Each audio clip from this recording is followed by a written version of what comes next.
अस्सलाम वालेकुम नाजरीन, आप देख रहे हैं INN चैनल। मैं हूं शेख अहमद अली। इस न्यूज़ बुलेटिन में आइए नज़र डालते हैं दिन भर की बड़ी खबरों पर। संभल की जामा मस्जिद के करीब मौजूद अवामी कुएं पर सुप्रीम कोर्ट ने एक अहम फैसला सुनाया है, जिसके मुताबिक इस पर पूजा करने की इजाज़त नहीं दी जा सकती। अदालत ने इस अवामी कुएं के इस्तेमाल को जायज़ करार दिया, लेकिन इस पर पूजा करने की जो इजाज़त मकामी इंतज़ामिया ने दी थी उस पर रोक लगा दी है।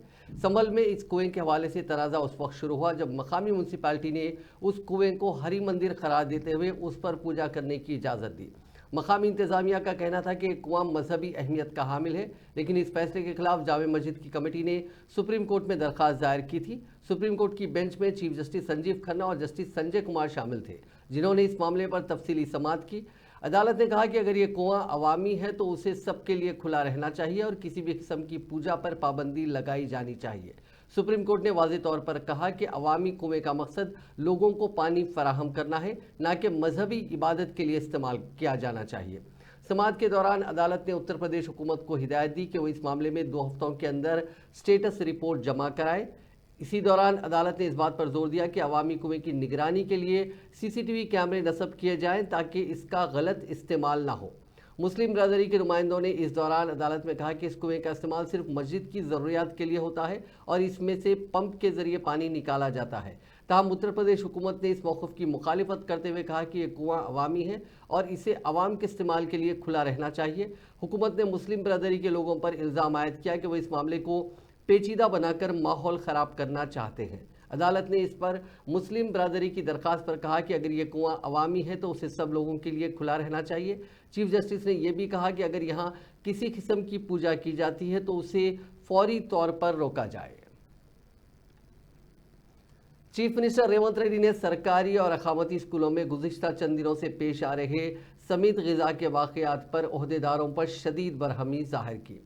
ज़राए के मुताबिक चीफ मिनिस्टर रेवंत रेड्डी ने आज सेक्रेटेरिएट में कलेक्टर्स के साथ एक इजलास मुनक़िद किया। यह इजलास तकरीबन 1 घंटे तक जारी रहा, जिसमें चीफ मिनिस्टर ने समेत ग़िज़ा के वाक़यात पर शदीद बरहमी ज़ाहिर की। उन्होंने कहा कि हालिया दिनों हुकूमत ने तुलबा के डाइट और कॉस्मेटिक के चार्जेस में इजाफा किया था, लेकिन स्कूलों में तुलबा को सरबराह की जाने वाली ग़िज़ा से बच्चे समेत ग़िज़ा से मुतासिर हो रहे हैं। इससे हुकूमत की नेकनामी मुतासिर हो रही है। चीफ मिनिस्टर ने कहा कि गुरुकुल स्कूलों में ज़िला कलेक्टर्स के दौरे ना करने की वजह से इस तरह के वाक़यात पेश आ रहे हैं। चीफ मिनिस्टर ने कलेक्टर्स को हिदायत दी कि वह हर हफ्ता स्कूल का दौरा करते हुए उन्हें रिपोर्ट पेश करें। इसी तरह 26 जनवरी को यौम जमहूरिया के मौके पर रैतु भरोसा इंद्रम्मा आत्मीय भरोसा स्कीम पर अमल करने की हिदायत दी। उन्होंने कहा कि इन स्कीम पर अमलावरी के लिए रियासत भर के तमाम ग्राम पंचायतों और बल्दियात के वार्ड्स में ग्राम सभा मुनक़िद करें। वज़ीर आला रेवंत रेड्डी ने कन्फेडरेशन ऑफ इंडियन इंडस्ट्री यानी CII के नेशनल काउंसिल के इजलास में हैदराबाद में शिरकत करते हुए हैदराबाद और तेलंगाना में मुस्तकबिल में तरक्याती प्रोजेक्ट्स के बारे में तफसीली तौर पर तस्करा किया। चीफ मिनिस्टर ने कहा कि हुकूमत चाहती है कि हैदराबाद में फ्यूचर सिटी को तरक्की दी जाए। मुजवज़ा फ्यूचर सिटी दुनिया के मुख्तलिफ शहरों जैसे न्यूयॉर्क, लंदन, टोक्यो, सियोल और दुबई से मुसाबकत करेगा। रेवंत रेड्डी ने कहा कि रियासत तेलंगाना की तश्कील के 10 साल मुकम्मिल हो चुके हैं। तेलंगाना की आवाम ने यहाँ के लिए जो ख्वाब देखा था, तेलंगाना अब उभर रहा है। हम एक ऐसा शहर बनाना चाहते हैं जो सर्विस सेक्टर से मरबूत होगा। फ्यूचर सिटी को आलूदगी से पाक और नेट ज़ीरो शहर बनाना चाहते हैं। इस ज़िमन में RTC की बसों के बेड़े में 3200 इलेक्ट्रिक बसों का इजाफा किया जाएगा। इलेक्ट्रिक गाड़ियों को रजिस्ट्रेशन और रोड टैक्स से एग्जम्पशन दिया जा रहा है। मुल्क भर में सबसे ज़्यादा इलेक्ट्रिक गाड़ियाँ तेलंगाना में फ़रोख्त हो रही हैं। शहर हैदराबाद को आफात समावी से निपटने से हम आहंग तैयार किया जा रहा है। Telangana state, every year we are producing 1,10,000 engineering graduates, मगर स्किल उतना स्केल नहीं है। तो इसीलिए हम लोग टाटा सन से हमारा एक टाइप है कि ITI लेवल पे industrial training institute, we have 75 industrial training institutes in Telangana, various parts of Telangana, particular in rural area. तो लोग वहाँ पर सर्टिफिकेट लेकर बाहर आए, तो उन लोगों को जो बाहर जो रिक्वायरमेंट है, वहाँ पर सिलेबस जो सीख रहे हैं, उन लोगों को बाहर आने के बाद वो कुछ काम के नहीं हो रहा है। इसीलिए हम लोग जॉइंट वेंचर किए, we are spending 2,400 crores. Out of that, 86% is Tata spending for from their CSR and 14% from Telangana state government. कि वहाँ पर 10 साल आने वाले दिनों में कंप्लीट टाटा इंस्टीट्यूट वाले ही वो चलाएंगे। हमारे जितना भी इंस्ट्रक्टर है उनको हैंड ओवर कर दिए, उन लोगों को अपग्रेडेशन ऑफ स्किल्स इंस्ट्रक्टर्स के लिए और स्टूडेंट्स के लिए एवरीथिंग, इवन करिकुलम जो ज़रूरी है वही लोग तैयार करने वाले हैं। Government is only facilitator. तो रूरल एरिया में स्किल डेवलपमेंट के लिए हम लोग एक प्लानिंग बनाए, उसका तेज़ी से चल रहा है। और दूसरी बात, हम लोग we have started a skill university, young India skills university, headed by Anand Mahindra as a chairperson. Srini Raju, Sri City chairman is our vice chairman, and board there are Reddy Labs, other Aurobindo, other all Pharma and Apollo Hospital, all these important functionaries in Telangana are on the board. Here we are actually constructing a 60 acres area, this skill university. तो हम लोग जो आज के तारीख में दुनिया से हम लोग जितना कॉम्पिटिट कर सकते उसके लिए Telangana is having a plan for that. तो आप लोग उसमें ज्वाइन हो सकते हैं अगर आगे भी अगर आपका कुछ सजेशन है, क्योंकि government sir partly why because हमको 10 मुद्दे रहेंगे। आज सीआईए बुलाया, हम इधर आ गए, अब सीआईए के बारे में बात करें। मैं बाहर निकलते अब राजनीति में और कुछ मुद्दा आ जाएंगे कि हम तेज़ी से उधर भागना पड़ता है। इसीलिए हम लोग ये ऐसा प्लेटफॉर्म क्रिएट करें कि ये स्किल डेवलपमेंट के लिए complete autonomous public private partnership, it is like ISB, it is like IIIT। सो तेलंगाना में हम लोग skill university, ATC advance technology centres, इससे पहले ITI कहते थे, अभी उन लोगों को हम मतलब वो इंस्टीट्यूशंस को, सारे इंस्टीट्यूशंस को हम ATC बनाए, मतलब एडवांस टेक्नोलॉजी सेंटर्स की टाटा चलाने वाले हैं। स्किल यूनिवर्सिटीज प्राइवेट एंटरप्रेन्योर्स, वो सक्सेसफुल जो एंटरप्रेन्योर्स है उन लोगों को hand over. Chief minister Revanth Reddy ने कबायली ग्रुप्स और कबायली तंजीमों के अवामी नुमाइंदों के साथ मुलाकात की। कबायली तंजीमों के नुमाइंदों और अवामी नुमाइंदों ने चीफ मिनिस्टर पर जोर दिया कि वो कबायलियों की तालीम, रोज़गार और माशी मौक़े पैदा करने के लिए ज़रूरी इक़दाम करें। चीफ मिनिस्टर से कबायलियों ने ख्वाहिश की कि आदिवासी इलाकों में सड़क, ट्रांसपोर्ट, ज़राअत, पीने के पानी की फराहमी के इक़दाम किए जाएँ। उन्होंने ITDs को मुस्तहकम करने की ख्वाहिश की। चीफ मिनिस्टर ने कबायली नुमाइंदों से कहा कि जब उन्होंने बहैसियत PCC सदर ओहदा संभाला था तो अपना पहला इजलास इंद्रावली में मुनक़िद किया था और इंद्रावली के शोहदा की यादगार को मेमोरियल पार्क में तब्दील करने और शोहदा के अरकान ख़ानदान को मकानात की फराहमी के बारे में तबादला ख्याल किया था, और जैसे ही कांग्रेस इक़्तिदार में आई उस वादे को पूरा किया गया। उन्होंने कहा कि रियासती हुकूमत कबायलियों के साथ इंसाफ कर रही है। सदर BRS व साबिक चीफ मिनिस्टर चंद्रशेखर राव से उनके फर्जंद व साबिक वजीर तारक रामा राव ने मुलाकात की। मेदक जिले के अरावली में वाक़ चंद्रशेखर राव के फार्म हाउस में मुलाकात हुई। इस मौके पर BRS के रुकन असम्बली कौशिक रेड्डी, साबिक रुकन असम्बली बालका सुमन और BRS लीडर कार्तिक रेड्डी मौजूद थे। Formula E car racing case में एंटी करप्शन ब्यूरो के अहदेदारों की जानिब से जुमेरात के रोज़ 6 घंटे की पूछताछ के बाद आज दूसरे दिन KTR अपने वालिद व पार्टी सदर चंद्रशेखर राव से मुलाकात को सियासी हलकों में काफ़ी अहमियत दी जा रही है। बताया गया कि KTR के खिलाफ ACP की जानिब से मुकदमा दर्ज किए जाने के बाद पहली मरतबा उन्होंने अपने वालिद से मुलाकात की है। ज़राए ने बताया कि KTR, जो कि BRS पार्टी के कारगुजार सदर भी हैं, रियासत में BRS पार्टी की इक़्तिदार से महरूमी के बाद हुक्मरान जमात कांग्रेस की मुखालिफ अवाम पॉलिसी और फैसलों के खिलाफ वो तनहा तौर पर मुकाबला कर रहे हैं। इस मुलाकात के दौरान KTR से ताज़ा सियासी सूरत हाल पर तबादला ख्याल किया। इसके अलावा अनकरीब BRS पार्टी के तंजीमी इंतखाबात और नए सदर के इंतखाब के सिलसिले में भी बातचीत हुई। रियासती हाई कोर्ट में साबिक वजीर व BRS लीडर हरीश राव को आइंदा अहकामात तक गिरफ्तार न करने की पुलिस को हिदायत देते हुए इस केस को 28 जनवरी तक मुलतवी कर दिया। सिद्दीपेट से ताल्लुक़ रखने वाले कांग्रेस लीडर चक्रधर गौड़ ने चंद दिन कबल हरीश राव के खिलाफ पंजागुट्टा पुलिस स्टेशन में शिकायत की थी कि BRS के दौरे इख्तिदार में हरीश राव ने उनके फ़ोन को टैप करवाया था और उन्हें फौजदारी मुकदमात में फंसाया था। इस शिकायत पर पंजागुट्टा पुलिस ने हरीश राव के खिलाफ एक केस दर्ज किया था, जिसके खिलाफ हरीश राव हाई कोर्ट से रुजू हुए थे और इस केस को खारिज करने की अदालत से दरख्वास्त की थी।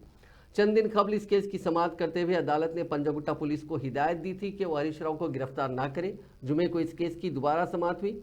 इस मौके पर हाईकोर्ट ने दरख्वास्त गुजार चक्रधर गौड़ को जवाबी हलफनामा दाखिल करने की हिदायत देते हुए केस की समाअत 28 जनवरी तक मुलतवी कर दी। तब तक हरीश राव को गिरफ्तार न करने की भी हिदायत दी। बीआरएस के रुकन असेंबली पी कौशिक रेड्डी ने चीफ मिनिस्टर रेवंत रेड्डी पर इल्जाम आयद किया कि वो फिल्म इंडस्ट्री से 500 करोड़ रुपए लेते हुए गेम चेंजर फिल्म के जायज शो और टिकट की शरहों में इजाफे की इजाज़त दी है। मीडिया से बात करते हुए कौशिक रेड्डी ने ताज्जुब का इजहार किया कि संध्या थिएटर में पेश आए भगदड़ के वाक़े के बाद खुद चीफ मिनिस्टर रेवंत रेड्डी ने असेंबली इजलास के दौरान इस बात का ऐलान किया था कि वो जब तक रियासत के चीफ मिनिस्टर रहेंगे उस वक्त तक रियासत में फिल्मों के टिकट की शरहों में इजाफा नहीं होगा और न ही फिल्मों के जायज शो की इजाज़त दी जाएगी। कौशिक रेड्डी ने कहा कि चीफ मिनिस्टर के असेंबली में उस ऐलान के बाद टिकटों में इजाफा और जायज शो की इजाज़त दी गई, जो इंतहाई शर्म की बात है। यह आवाम से धोखे के मुतरादिफ है। उन्होंने कहा कि असेंबली में ऐलान करदा चीफ मिनिस्टर के बयान की कोई कदर बाकी नहीं रही। తెలంగాణ ప్రజలందరికీ కూడా నా నమస్కారాలు తెలియజేస్తా ఉన్నాను. మొన్న పోయిన డిసెంబర్లో అసెంబ్లీ సెషన్లో రేవంత్ రెడ్డి గారు అసెంబ్లీ సాక్షిగా 4 కోట్ల తెలంగాణ ప్రజలు వినేలాగా ఎట్టు పరిస్థితిలో ఈ ప్రభుత్వం అనేది బెనిఫిట్ షోలు అనేది ఫిలిం ఇండస్ట్రీకి ఎట్టు పరిస్థితిలో ఇవ్వమని అసెంబ్లీలో గట్టిగా బల్లగుద్ది చెప్పింది రేవంత్ రెడ్డి గారు. किसी का हत्या होने के बाद, किसी का जान चलाने के बचाने के बाद, किसी का जान लेने के बाद आज स्पेशल प्रिविलेज मांगे तो ये सरकार में नहीं मिलने वाले। मैं जब तक मैं कुर्सी में रहता हूं तब तक नहीं देता हूं. కానీ రేవంత్ రెడ్డి గారు ఇవాళ చేస్తున్న పని ఏంటిది? వాళ్ళని బ్లాక్మెయిల్ చేసి దిల్ రాజు గారిని అడ్డం పెట్టుకొని ఇవాళ ఫిలిం ఇండస్ట్రీ దగ్గర నుంచి 500 కోట్ల రూపాయలు వసూలు చేసి ఇవాళ గేమ్ చేంజర్ అనే ఒక మూవీకి ఇవాళ ప్రభుత్వము బెనిఫిట్ షోకి పర్మిషన్ ఇవ్వడం జరిగింది. మేమేం బెనిఫిట్ షోకి వ్యతిరేకం కాదు, కానీ మేము రేవంత్ రెడ్డి గారు చెప్పిన మాట అసెంబ్లీలో ఏదైతే చెప్పిండో ఇయ్యమో అని చెప్పి ఇవాళ మళ్ళీ ఎందుకు ఇచ్చిండో అని మేము అడుగుతా ఉన్నాం. అంటే కేవలం పైసలు తీసుకొని 500 కోట్ల రూపాయలు తీసుకొని ఇవాళ ఇచ్చిండు అనేది యావత్ తెలంగాణ ప్రజలందరూ కూడా గమనించాలని నేను విజ్ఞప్తి చేస్తా ఉన్నాను. రేవంత్ రెడ్డి గారు మీది నోరా మోరియా అని నేను అడుగుతా ఉన్నాను. నీకు సిగ్గు శరము లజ్జ మానం లేదా రేవంత్ రెడ్డి గారు అని నేను అడుగుతా ఉన్నాను. ఎందుకంటే నువ్వే పర్మిషన్ ఇవ్వా అని చెప్పి అసెంబ్లీ సాక్షిగా అందరికీ చెప్పి ఇవాళ డబ్బులు వసూలు చేసి 500 కోట్ల రూపాయలు. तेलंगाना बीजेपी ने रियासत में खाली होने वाले कानून साज काउंसिल की 3 सीटों के लिए अपने उम्मीदवारों के नाम का ऐलान किया, जिनमें 2 टीचर जमरे के और एक ग्रेजुएट जमरे के काउंसिल के उम्मीदवार शामिल हैं। बीजेपी के रियासती सदर व मरकजी वजीर किशन रेड्डी ने आज पार्टी के दफ्तर में उम्मीदवारों के नामों का ऐलान किया, जिनमें नलगुंडा वरंगल खम्मम हल्के टीचर के उम्मीदवार के तौर पर पी सरोत्तम रेड्डी को उम्मीदवार बनाया गया, जबकि करीमनगर निजामाबाद आदिलाबाद मेदक हल्के टीचर के उम्मीदवार के तौर पर एम कुमरैया को उम्मीदवार बनाया गया। इसी तरह ग्रेजुएट हल्के करीमनगर निजामाबाद आदिलाबाद मेदक से सी अंजी रेड्डी को उम्मीदवार बनाने का ऐलान किया गया। वाज़ेह है कि इन तीनों सीटों पर जारिया साल मार्च में इंतखाबात होने वाले हैं। बताया गया कि मज़कूरा बाला अजलास के 28,000 से ज़्यादा वोटर्स टीचर जमरे के 2 हल्कों में अपने वोट के हक से इस्तेफादा करेंगे। ఇంత పెద్ద రెస్పాన్సిబిలిటీ ఇచ్చినందుకు కేంద్ర ప్రభుత్వం, కేంద్ర పార్టీకి, తర్వాత స్టేట్ పార్టీకి ఈ బాధ్యత ఇచ్చిన పెద్దలందరికీ ధన్యవాదాలు చెబుతూ, ఈ ప్రజెంట్ సిచ్యువేషన్లో స్టేట్ గవర్నమెంటు టీచర్ల పట్ల ఏ విధంగా వ్యవహరిస్తుంది, పాలసీ మ్యాటర్స్ కానీ అన్నీ పోస్ట్పోన్ చేస్తూ వాళ్ళ సమస్యలు ఏమి కూడా పట్టించుకోకుండా ఉన్నది. ఆ ఈ విషయాలన్నింటినీ కూడా మనం గట్టిగా ఫైట్ చేసి వాళ్ళ ఇష్యూలన్నిటి మీద కూడా ఒక సొల్యూషన్ రానికి సెంట్రల్ గవర్నమెంట్తో ప్రయత్నం చేసి కోఆర్డినేట్ చేసి తీసుకురావడం అనేది ఒక ఉద్దేశము. తర్వాత ఈ ప్రభుత్వం ఇష్యూస్ అన్నిటి కూడా లాస్ట్ ప్రభుత్వం 10 సంవత్సరాలు, ఈ సంవత్సరం లాస్ట్ 1 ఇయర్ నుంచి కూడా టీచర్ల విషయంలో ఎవరు ఒక ఇష్యూని కూడా సార్ట్అవుట్ చేయకుండా అన్నీ పెండింగ్ పెట్టారు. అవన్నిటి మీద మనము పోరాటం చేసి వాళ్ళకి సొల్యూషన్ వచ్చే విధంగా సెంట్రల్ గవర్నమెంట్ తరఫున ప్రెషర్ తీసుకొచ్చి ఇక్కడ కిషన్ రెడ్డి గారి నాయకత్వం కానీ బండి సంజయ్ గారి నాయకత్వంతో వాళ్ళ సపోర్ట్ తీసుకొని స్టేట్ గవర్నమెంట్ కూడా పర్సూ చేసి ఆ ఇష్యూస్ను ఒక్కొక్కటి ఏ విధంగా రిజాల్వ్ చేయాలన్నది మెయిన్ ఉద్దేశము. ఇప్పటికే చాలామంది టీచర్లందరితో కూడా మాట్లాడుతున్నాము. महकमे अक़लियती बहबूद तेलंगाना के तहत काम करने वाले Telangana minority study circle Hyderabad ने अहल अक़लियती उम्मीदवारों को मुख्तलिफ शोबों में रियासती और मरकज़ी सतहों के तक़र्रुरात बशमूल ग्रुप 1, ग्रुप 2, ग्रुप 3 और ग्रुप 4 SSC और बैंकिंग वगैरह में 4 माह के बेसिक फाउंडेशन कोर्स की मुफ्त तरबियत फराहम करने का फैसला किया। Director circle T Praveen Kumar Reddy ने बताया कि तेलंगाना के तमाम अजला से ताल्लुक़ रखने वाले अहल मुस्लिम, ईसाई, सिख, जैन, पारसी और बुद्धिस्ट इस सहूलत से इस्तेफादा कर सकते हैं। दरखास्तें दाखिल करने की आखिरी तारीख में 15 फरवरी 2024 तक तौसी की गई है। दफ्तर तेलंगाना माइनॉरिटी स्टडी सर्कल वाक़ तीसरी मंजिल Jamia Nizamia complex gun foundry Hyderabad के अलावा मुतालिका डिस्ट्रिक्ट माइनॉरिटी वेलफेयर ऑफिसर्स के दफातर में भी रजिस्ट्रेशन करवाए जा सकते हैं। मज़ीद तफसीलात के लिए फ़ोन नंबर 040 जो कि हैदराबाद का कोड है, नंबर है 23236112 पर रब्त पैदा किया जा सकता है और दरख्वास्त के साथ SSC इंटरमीडिएट डिग्री सर्टिफिकेट्स के नकुल, आधार कार्ड की नकल कॉपी और 2 पासपोर्ट साइज तस्वीर मुंसलिक किए जाने चाहिए। Hyderabad disaster response and assets monitoring and protection agency यानी हाइड्रा के अमले ने जुमे को जिला रंगारेड्डी के मनीकोंडा में इलाके नेक नामपुरा में कई गैर कानूनी ढांचे मुनहदिम कर दिए। जराये ने बताया कि हाइड्रा को नेक नामपुरा झील पर कब्जा करते हुए गैर कानूनी ढांचों की तामीर की शिकायत मौसूल हुई थी, जिसके बाद कमिश्नर हाइड्रा AV रंगनाथ ने इन गैर कानूनी ढांचों को मुनहदिम करने का हुक्म जारी किया था। जराये के मुताबिक पुलिस की सख्त तरीन सिक्योरिटी के दरमियान ये ढांचे मुनहदिम किए गए, जिसके दौरान मकामी अवाम ने खदरे मज़ाहिमत भी की।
तेलंगाना के छोटे खानगी दवाखानों में जुमे से आरोग्यश्री खिदमात, एम्प्लॉयज़ हेल्थ स्कीम और जर्नलिस्ट हेल्थ स्कीम के तहत इलाज रोक दिया गया है।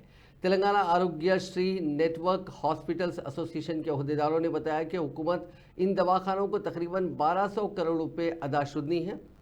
100 ता 400 बिस्तरों वाले इन दवाखानों में मुख्तलिफ ज़मरों के तहत इलाज की मुफ्त सहूलतें फराहम की जा रही थी, जो जुमे से रोक दी गई। एसोसिएशन के अरकान ने वज़ीर सेहत दामोदराज नरसिम्हा से अपील की कि वो मुदाखलत करते हुए ज़ेर इल्तिवा मेडिकल बिल्स की इजराई को यकीनी बनाएं। सदर एसोसिएशन डॉक्टर वी राकेश ने बताया कि मुतवातिर नुमाइंदगियों के बावजूद हुकूमत की तरफ से कोई रद्द-ए-अमल सामने नहीं आ रहा है, जिसकी वजह से इलाज को बंद कर देना पड़ा। डॉक्टर राकेश ने कहा कि साबिक़ में कांग्रेस हुकूमत ने ही आरोग्यश्री स्कीम शुरू की थी और मौजूदा कांग्रेस हुकूमत को ज़ेर इल्तिवा बकाया जात की यकसोई को यकीनी बनाना चाहिए। YSR कांग्रेस पार्टी के लीडर C भास्कर रेड्डी को उस वक्त एक धक्का लगा जब आंध्र प्रदेश हाईकोर्ट ने उनके खिलाफ पॉक्सो कानून के तहत दर्ज केस को कलअदम करार देने के लिए दाखिल करदा दरखास्त मुस्तरद कर दी। गुज़िश्ता साल नवंबर में तिरुपति पुलिस ने साबिक़ रुकन असम्बली भास्कर रेड्डी के खिलाफ पॉक्सो कानून के तहत केस दर्ज किया था। YSR कांग्रेस पार्टी के लीडर के खिलाफ ये केस एक कम उम्र लड़की के किरदार कशी के लिए दर्ज हुआ था। भास्कर रेड्डी और YSR कांग्रेस पार्टी के सोशल मीडिया के चंद कारकुनों ने फर्जी खबरें गश्त करवाई कि जिले तिरुपति के एरावरी पालम में रहने वाली एक कम उम्र लड़की की नवंबर की पहले हफ्ते में असमत रेजी की गई थी। साबिक़ रुकन असम्बली ने इल्ज़ाम आयद किया था कि 14 साल लड़की की उस वक्त असमत रेजी की गई थी जब वो स्कूल से मकान वापस हो रही थी। उन्होंने उस वक्त के चीफ मिनिस्टर और सदर YSR Congress Party YS Jaganmohan Reddy पर लड़की के खानदान से मुलाकात करते हुए हमदर्दी जाहिर करने पर भी जोर दिया था। लड़की के वालिद ने अपनी बेटी के ताल्लुक से झूठी मालूमात फैलाने वालों के खिलाफ एक शिकायत दर्ज करवाई थी।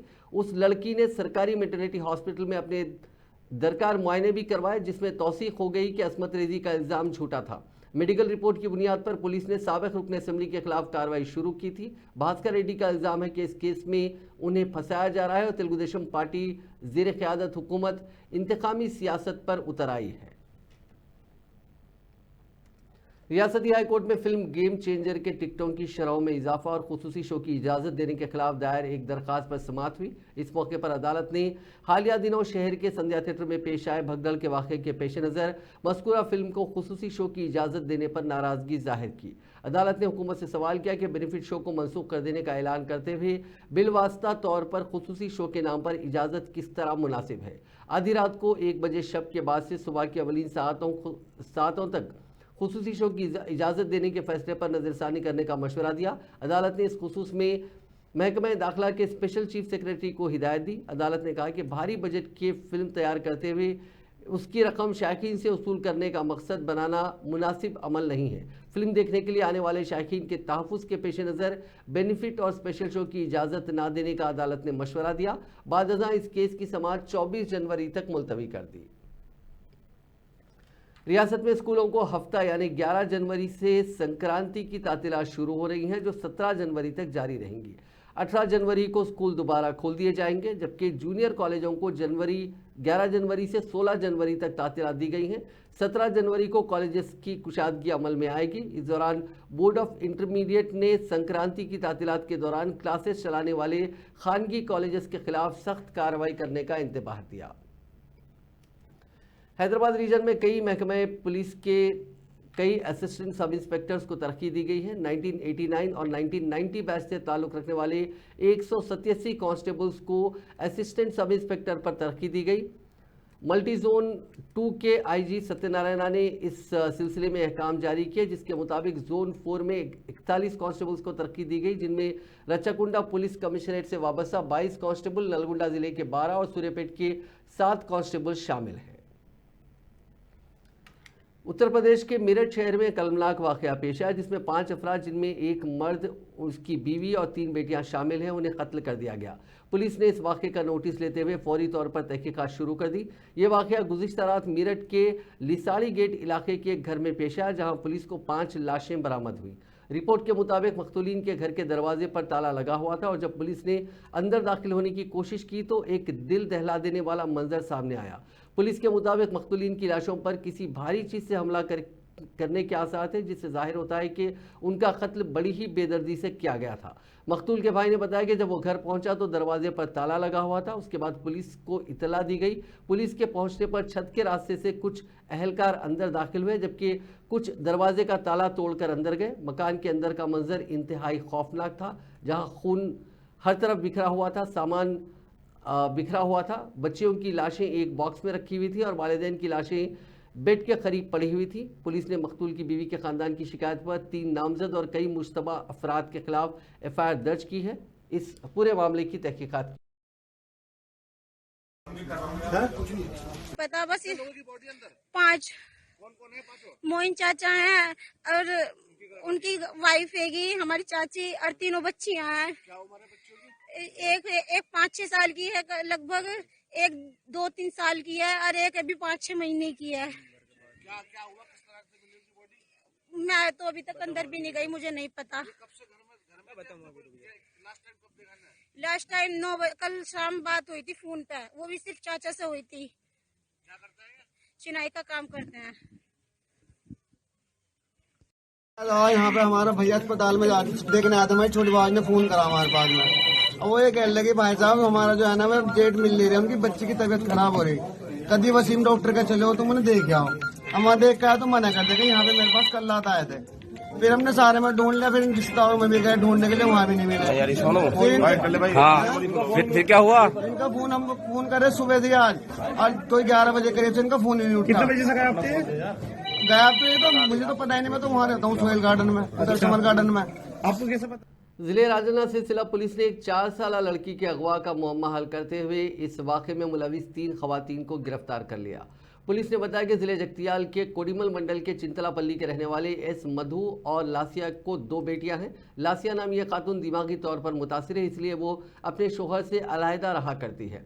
लासिया अपनी एक बेटी आदित्य के साथ वेमुलावाड़ा के मंदिर को दर्शन के लिए गई थी, जहां महबूबाबाद से ताल्लुक़ रखने वाली खातून मुलजिमीन एस वेंकट नरसम्मा, जी अंजू और के उपमा भी मंदिर के दर्शन को आई थी। उन तीनों खवातीन ने लसिया से दोस्ती कर ली और लसिया के अलावा ये 3 खवातीन मंदिर के अहाते में ही 5 दिन तक मुकीम थी। लसिया की दिमागी हालत का फ़ायदा उठाकर इन तीनों खवातीन ने 23 दिसंबर को आदित्य का अगवा कर लिया, जिसके एक हफ्ते के बाद आदित्य के अंकल पीजी स्वामी ने वेमुलावाड़ा टाउन पुलिस स्टेशन में शिकायत दर्ज करवाई।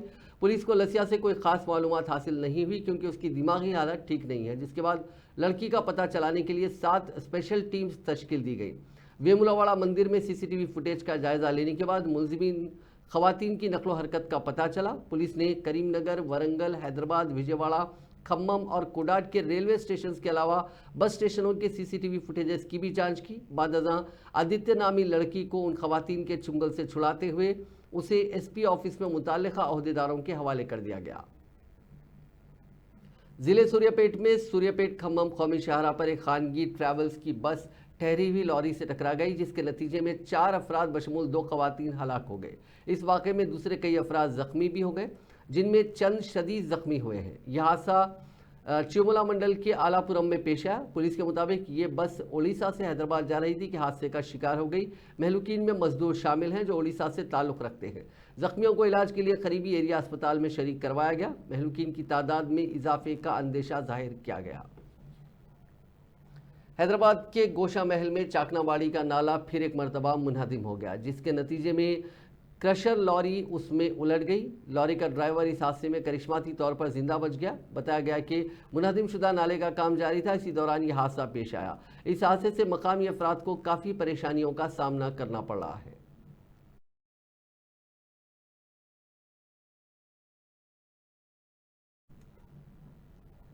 हैदराबाद पुलिस के साइबर क्राइम यूनिट ने उन 23 मुलजिमीन को गिरफ्तार करने में कामयाबी हासिल कर ली जो 5 करोड़ 29 लाख रुपए के साइबर धोखाधड़ी के वाक़े में मुलविस हैं। पुलिस ने बताया कि मुलजिमीन 5 रियासतों उत्तर प्रदेश, आंध्र प्रदेश, गुजरात, महाराष्ट्र और कर्नाटक से ताल्लुक़ रखते हैं। ये जराइम मुलाजिमतों की फराहमी के नाम पर धोखा, डिजिटल अरेस्ट और ट्रेडिंग के नाम पर धोखों से मुताल्लिक़ है। पुलिस ने मुलजिमीन के कब्जे से 40,000 रुपये नकद, 25 mobile phone, 45 SIM card, 28 passbook, 23 debit and credit card, एक लैपटॉप, 3 QR कोड जब्त किए हैं।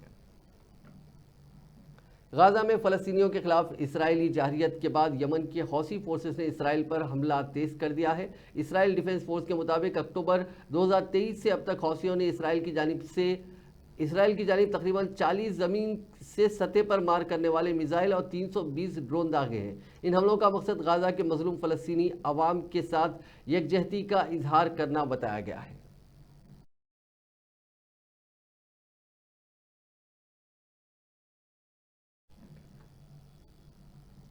अमरीकी शहर लॉस एंजलिस के जंगलात में भड़कने वाली आग शिद्दत इख्तियार कर चुकी है, जिससे बड़े पैमाने पर तबाही फैल रही है। महकमे मौसमियात ने खबरदार किया है कि तेज़ हवाएं आग को मज़ीद बढ़ा सकती हैं, जिससे हालात और बिगड़ सकते हैं। आग के साथ साथ इलाके में लूटमार के वाक़यात भी पेश आ रहे हैं, जिस पर पुलिस ने कार्रवाई करते हुए कई अफराद को गिरफ्तार किया है। लॉस एंजलिस काउंटी के शरीफ रॉबर्ट लूना ने मीडिया से बात करते हुए बताया कि मंगल को पहली आग लगने के बाद से मुतासरा इलाकों में लूटमार के इल्ज़ाम में तकरीबन 20 अफराद को गिरफ्तार किया जा चुका है। उन्होंने अवाम को तंबिया की कि वो इनखला के अहकामात की पाबंदी करें। लूना का कहना है कि जब इनखला का हुक्म नाफिज हुआ है तो कोई इस इलाके में मौजूद हो तो कानून की खिलाफ वर्जी करता हुआ उसे पाया जाएगा, और अगर वो कोई मुजरिमाना अमल करे तो ये मामला और संगीन बन जाता है। नाज़रीन, इस न्यूज़ बुलेटिन में बस इतना ही। आप देखते रहिए INN चैनल।